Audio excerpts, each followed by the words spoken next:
Read after me. Slow first, then natural speed. Soft reading. Ethan lived a quiet, steady life. Ethan lived a quiet, steady life. In a small house on the edge of town. In a small house on the edge of town. Each morning, long before the streets woke.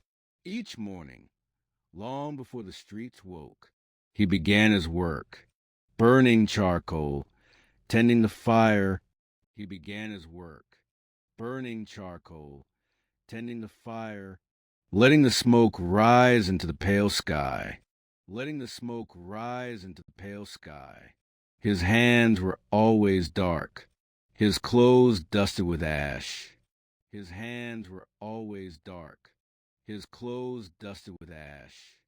But there was a calm dignity. But there was a calm dignity in the way he moved through each day. In the way he moved through each day. He asked for little and carried himself with quiet pride. He asked for little and carried himself with quiet pride. One spring morning, a new neighbor arrived. One spring morning, a new neighbor arrived. His name was Leo, a warm, bright-eyed man. His name was Leo, a warm, bright-eyed man who spent his days washing fabrics, lifting stains. Who spent his days washing fabrics, lifting stains, and bringing worn cloth back to its clean, white life. And bringing worn cloth back to its clean, white life. Where Ethan worked in smoke and shadow, where Ethan worked in smoke and shadow, Leo worked in water and light. Leo worked in water and light. And somehow the contrast made Ethan like him even more. And somehow the contrast made Ethan like him even more. Leo was cheerful and polite, the kind of person. Leo was cheerful and polite, the kind of person whose smile softened even a hard morning. Whose smile softened even a hard morning. They spoke often, small conversations at first. They spoke often, small conversations at first, then longer ones, that carried the comfort of real company. That carried the comfort of real company. After a few weeks, Ethan made a hopeful suggestion. After a few weeks, Ethan made a hopeful suggestion. Leo, he said one afternoon. Leo, he said one afternoon, why don't we live together? We could share the bills. Why don't we live together? We could share the bills. Cook meals together and have someone to talk to. Cook meals together and have someone to talk to. At the end of the day, life feels lighter when it's shared. At the end of the day, life feels lighter when it's shared. Leo's smile warmed, touched by the sincerity of the offer. Leo's smile warmed, touched by the sincerity of the offer. But soon, a quiet hesitation settled in his expression. But soon, a quiet hesitation settled in his expression. You're a good man, Ethan. You're a good man, Ethan, he said gently. One of the kindest I've met. He said gently. One of the kindest I've met. He glanced down at his spotless white apron. He glanced down at his spotless white apron, then at the fine black dust, still clinging to Ethan's arms. Then at the fine black dust, still clinging to Ethan's arms. But our work lives in very different worlds. But our work lives in very different worlds, he continued. He continued. Everything I clean must stay bright and pure. Everything I clean must stay bright and pure.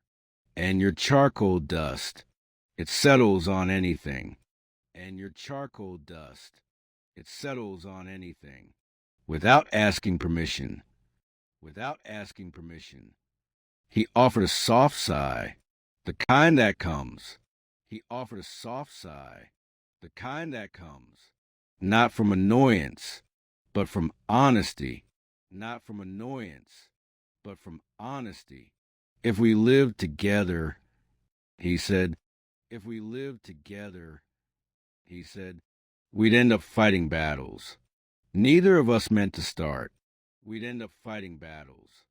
Neither of us meant to start. And I don't want our friendship to bend under that weight. And I don't want our friendship to bend under that weight. Ethan felt a brief ache, a small bruise beneath the ribs. Ethan felt a brief ache, a small bruise beneath the ribs. But he nodded. Leo wasn't refusing him. But he nodded. Leo wasn't refusing him. He was protecting what he was responsible for. He was protecting what he was responsible for. His work, his peace, and perhaps even their growing friendship. His work, his peace, and perhaps even their growing friendship. And in that quiet moment, Ethan learned the truth. And in that quiet moment, Ethan learned the truth. That would stay with him. That would stay with him. A good person is not meant to fill every place in your life. A good person is not meant to fill every place in your life. Some walk beside you. Some remain a little farther away. Some walk beside you. Some remain a little farther away. Not out of distance, but out of respect. Not out of distance, but out of respect. Real harmony is not created by forcing lives. Real harmony is not created by forcing lives to blend perfectly. To blend perfectly. It's created by recognizing where each person truly belongs. It's created by recognizing where each person truly belongs and honoring that space with kindness. And honoring that space with kindness. Natural reading. Ethan lived a quiet, steady life. Ethan lived a quiet, steady life. In a small house on the edge of town. In a small house on the edge of town. Each morning, long before the streets woke. Each morning, long before the streets woke. He began his work, burning charcoal, tending the fire. He began his work, burning charcoal, tending the fire, letting the smoke rise into the pale sky, letting the smoke rise into the pale sky. His hands were always dark, his clothes dusted with ash. His hands were always dark, his clothes dusted with ash. But there was a calm dignity. But there was a calm dignity in the way he moved through each day. In the way he moved through each day. He asked for little and carried himself with quiet pride. He asked for little and carried himself with quiet pride. One spring morning, a new neighbor arrived. One spring morning, a new neighbor arrived. His name was Leo, a warm, bright-eyed man. His name was Leo, a warm, bright-eyed man who spent his days washing fabrics, lifting stains, who spent his days washing fabrics, lifting stains, and bringing worn cloth back to its clean, white life, and bringing worn cloth back to its clean, white life. Where Ethan worked in smoke and shadow, where Ethan worked in smoke and shadow, Leo worked in water and light. Leo worked in water and light. And somehow, the contrast made Ethan like him even more. And somehow, the contrast made Ethan like him even more. Leo was cheerful and polite, the kind of person. Leo was cheerful and polite, the kind of person whose smile softened even a hard morning. Whose smile softened even a hard morning. They spoke often, small conversations at first. They spoke often, small conversations at first. Then longer ones, then longer ones. That carried the comfort of real company. That carried the comfort of real company. After a few weeks, Ethan made a hopeful suggestion. After a few weeks, Ethan made a hopeful suggestion. Leo, he said one afternoon. Leo, he said one afternoon. Why don't we live together? We could share the bills. Why don't we live together? We could share the bills. Cook meals together and have someone to talk to. Cook meals together and have someone to talk to. At the end of the day, life feels lighter when it's shared. At the end of the day, life feels lighter when it's shared. Leo's smile warmed, touched by the sincerity of the offer. Leo's smile warmed, touched by the sincerity of the offer. But soon, a quiet hesitation settled in his expression. But soon, a quiet hesitation settled in his expression. You're a good man, Ethan. You're a good man, Ethan. He said gently, one of the kindest I've met. He said gently, one of the kindest I've met. He glanced down at his spotless white apron. He glanced down at his spotless white apron.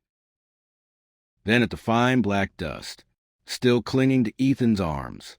Then at the fine black dust, still clinging to Ethan's arms. But our work lives in very different worlds. But our work lives in very different worlds. He continued. He continued.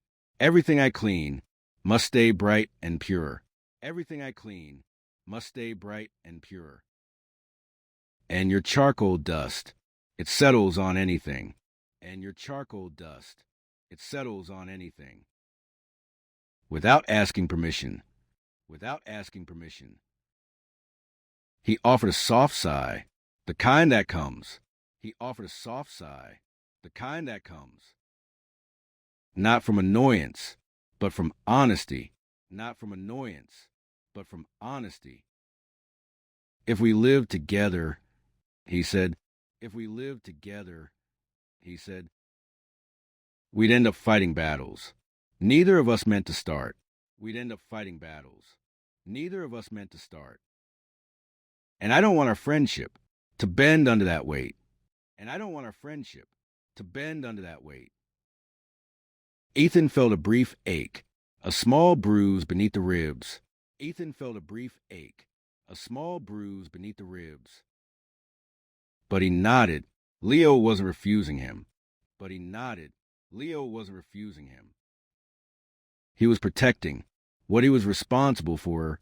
He was protecting what he was responsible for. His work, his peace, and perhaps even their growing friendship. His work, his peace, and perhaps even their growing friendship. And in that quiet moment, Ethan learned the truth. And in that quiet moment, Ethan learned the truth. That would stay with him. That would stay with him. A good person is not meant to fill every place in your life. A good person is not meant to fill every place in your life. Some walk beside you. Some remain a little farther away. Some walk beside you. Some remain a little farther away. Not out of distance, but out of respect. Not out of distance, but out of respect. Real harmony is not created by forcing lives. Real harmony is not created by forcing lives to blend perfectly. To blend perfectly. It's created by recognizing where each person truly belongs. It's created by recognizing where each person truly belongs. And honoring that space with kindness. And honoring that space with kindness. Practice every day. Your English will grow. You did great. A new story is on its way. I hope you'll join again.